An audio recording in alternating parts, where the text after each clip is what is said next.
ഇതിനകത്തൊന്നും ഇല്ലല്ലോ. പഠിക്കാനൊന്നും അല്ലേ പോണാ? അയ്യോ, മാർക്ക് വാങ്ങാത്ത ഈ മോന്തയ്ക്ക് ഈ എക്സ്പ്രഷൻ ഒന്നും വേണ്ട. എന്ത് അപ്പൊ എന്നെ എത്ര നാളിങ്ങനെ പറ്റിക്കും? പറ്റിക്കാനാ? ഞാനാ? എടാ പോടാ. അപ്പൊ എന്റെ അമ്മ എന്ന് വരും? അമ്മ വരും.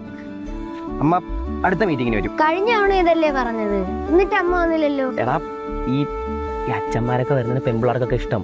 അപ്പ എന്നെ പറ്റിക്കുക. എന്റെ അമ്മ എവിടെ, എന്ന് വരും? എടാ നീ വന്നേ. അതായത് ഈ അമ്മ നിന്നെ കാണാൻ വരാറുണ്ട്, നീ കാണാത്തോണ്ടാണ്. എന്റെ അമ്മ എപ്പ വരും? എന്റെ അമ്മ എന്നെ കണ്ടിട്ട് പോലുമില്ല. എടാ അതായത് ഈ അമ്മയ്ക്ക് നിനക്ക് അമ്മയെ കാണാൻ തോന്നുമ്പോഴേ അമ്മ കാറ്റായിട്ടും മഴയായിട്ടും ഈ ചിത്രശലഭമായിട്ടൊക്കെ വരാറുണ്ടാ. അമ്മ കാറ്റായിട്ടും മഴയായിട്ടും ശലഭമായിട്ടും ഒന്നും വരത്തില്ല. അപ്പ കള്ളം പറയുന്നതാ. എനിക്ക് അപ്പ ഇഷ്ടമല്ല.